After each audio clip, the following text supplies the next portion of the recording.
Hi, in the last video, we discussed the standard error of the mean, how we use it and how we calculate it. In this video, I'll very briefly talk about confidence intervals. So first, just a step back. Last time I very briefly mentioned that one real-world example that you guys may be familiar with when we're discussing this idea of error in our estimates, that the real-world example may come from political science rather than from our field of psychology. And so I went and I looked to see, well, what are the polls saying right now? So I found a poll that said that Biden is polling at 26% with a margin of error of 3.1. So they're using the same idea of error in their estimates, recognizing that, of course, they didn't poll 100% of the US voting public. They're relying on a sample, and they're recognizing that there may be some error involved in the sampling process despite their best attempts to select a representative or random sample. And that error may be large or small. As we saw in the last election, there was quite a bit of error, and that might have been actually some bias. But if we're just accounting for random sampling error, they stated that their margin of error that they estimated is 3.1. Now, I'm not a political scientist. I'm not entirely sure how they calculate their margin of error and exactly how they use it, but just kind of continuing on with our discussion, if they use it similar to how we would, they might could use this margin of error to create kind of a zone or a region here for their estimate. So recognizing that if we had the election today, Biden may not get 26% of the popular vote exactly, but they're estimating that it'll be pretty close to 26%, within around 3 percentage points or so. And so we could take this margin of error, 3.1, to create this interval. So while Biden may not get exactly 26% of the vote, we're estimating that he'll get within 3 percentage points or so under or above that. So if we take 26% minus 3.1 and 26% plus 3.1, we'd get a range of 22.9% to 29.1%. And so this is the concept that we're going to be talking about in this video. How do we get these ranges of numbers? What we're going to call a confidence interval for our estimates. Okay, so let's calculate our confidence interval. So we'll continue on with the examples that we were using in the last video. So as you'll remember, we calculated the standard error of the mean initially given the population standard deviation. So if in the problem you're told that we know that the population standard deviation is this particular number, so in our example it's 8, then we take our population standard deviation divided by the square root of the sample size, or n. And so in our particular example, we got a standard error of the mean of 0.57. So we already have one piece of information that we need to generate the confidence interval around our estimate of the mean. So remember that we drew the sample of 200 participants to estimate the mean for our population, because we are given the population standard deviation, but we don't know the population mean. We're estimating that. And so we're recognizing that due to random sampling error, this is not a perfect calculation. It's merely an estimate, and so we're recognizing that there's some error in the process, and now we want to create that range of possible values, whereas a mean for the population may not be exactly 50. What is the range of probable values for the population mean? So in order to calculate the confidence intervals for this particular example, given that we have the population standard deviation, we're going to have to use some values from our z-table that we used in the last module or in the last chapter. So when you use the z-table for this particular example, you can use a z-table to extract certain values that we'll need in the calculation of the confidence intervals. And which values you extract from that z-table depend upon your sort of level of confidence interval. So what is typical in our particular field, what is sort of the convention that you'll see very frequently, is that researchers will generate either a 95% confidence interval or a 99% confidence interval. And there's no kind of real reason why we would select these. It's just sort of the trend in the field, what people typically do. And so what I'll ask you in your homework and on your quiz is to calculate either the 95% confidence interval or the 99% confidence interval. So let's take our 95% confidence interval and discuss how we would calculate that. We would go to our z-table, and I can discuss this more if you are interested. I would love to explain this. Just send me an email and we can kind of chat about how we extract this value from the z-table, why this is the value that we're using. But for the purposes of this video, just kind of trust me that if we're calculating the 95% confidence interval, the value that we would get from the z-table is 1.96.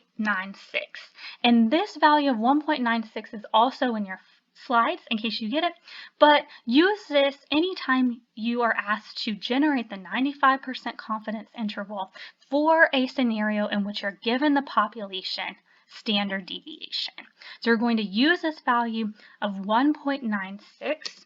You're going to multiply it by your standard error of the mean, which we found was 0.57.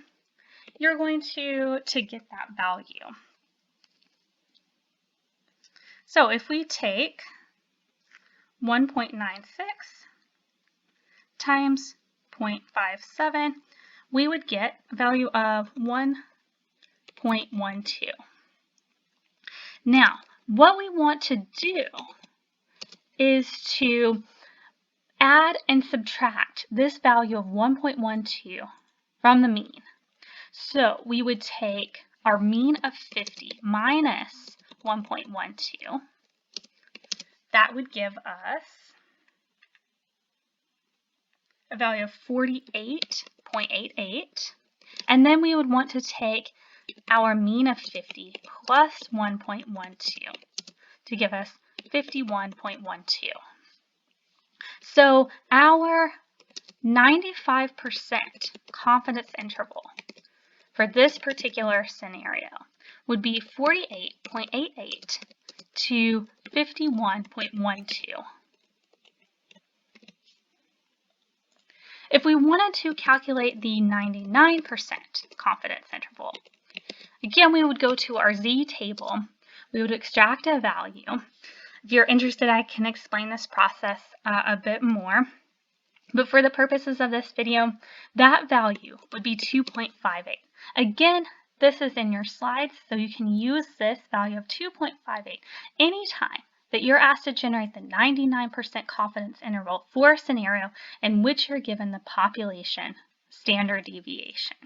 So we would take this 2.58, again, multiplied by our standard error of the mean, which we found to be 0.57. And so we would get 0.57 times 2.58, 1.47. And just like we did before, we would want to take our mean of 50 minus 1.47. That would give us 48.53. And then we would want to take our mean of 50 plus 1.47 to give us 51.47. And so our 99% confidence interval for this particular scenario is 48.53 to 51.57. And so if you'll see here, our 99% confidence interval is a wider range, right? The confidence interval is larger. It includes more numbers than our 99% confidence interval. So the reason for this is because we have to account for a greater deal of confidence. So in this particular scenario, we're 95% confident that the true population mean falls between 48.88 to 51.12 for our population mean. So it may not be exactly 50, but we're 95% confident this within this range. We're 99% confident that it's this range from 48.53 to 51.57. Okay, so now for our calculation of our confidence interval for a scenario in which we are not given the population standard deviation, and instead we are using the sample data to estimate the standard deviation. So again, we already calculated the standard error of the mean using our slightly modified formula. So we still have our standard deviation, this time an estimate of 8, divided by the square root, this time of our sample size minus 1. So 8 divided by the square root of 199. And we found that in this particular example, within rounding error, our standard error of the mean is the same, 0.57. So if we want to now generate the confidence interval around our estimate of the mean for this particular scenario, in which we're also estimating the standard deviation, we can't use the z-table. We instead have to use a new table, also in your appendix, and I've posted it to Canvas. This time we're using the t-table. So I'm going to switch slides because I inserted that t-table here for us to reference. So to generate these confidence intervals, there are a couple of pieces of information that we need. First, as we needed before, our mean of 50 that we were given, our standard error of the mean that we calculated. The next thing that we'll need is what's called our degrees of freedom, or here you'll see our DF. So DF here stands for degrees of freedom. So we first want to look here at this column. We have to determine what are our degrees of freedom. You see this 199. That number should sound familiar because it is this value here. So the square root of 199 was part of our equation before. So our degrees of freedom is our n minus 1. So for us, we had an n of 200, subtracting 1 gives us degrees of freedom of 199.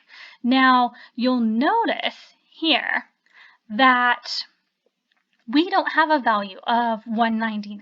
It sort of stops at 120 and then goes to infinity. If for any particular problem you don't see your exact degrees of freedom value, you find the next closest value that is lower. So we would use this value of 120.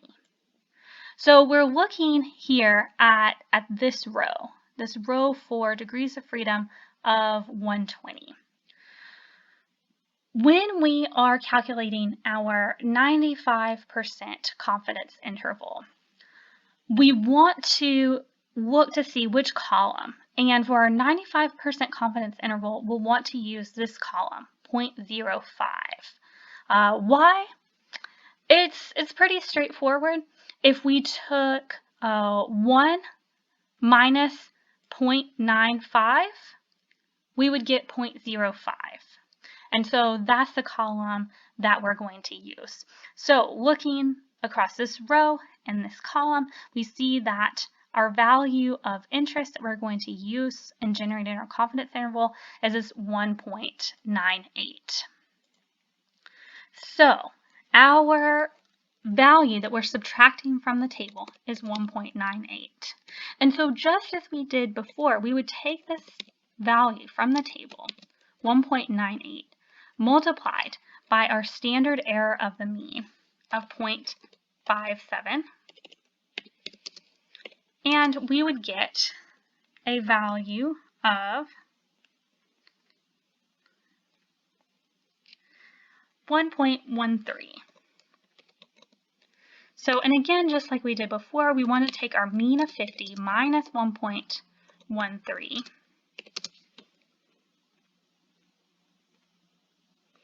to give us 48.69, and our mean of 50 plus 1.13 to give us 51.13. And so our confidence interval, or 95% confidence interval, when we're estimating the standard deviation, ranges from 48.69 to 51.13.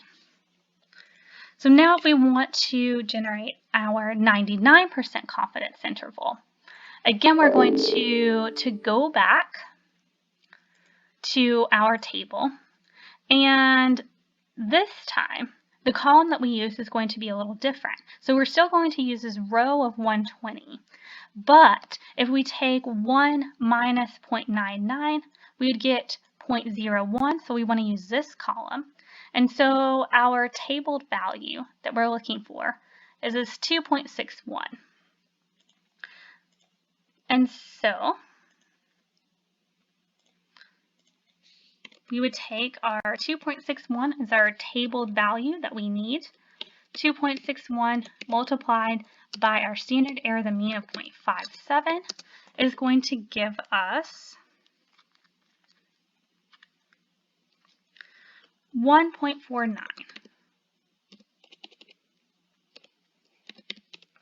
So again, we want to take our mean of 50 minus 1.49 to give us 48.51, and our mean of 50 plus 1.49 to give us 51.49. And so our 99% confidence interval is 48.51 to 51.49.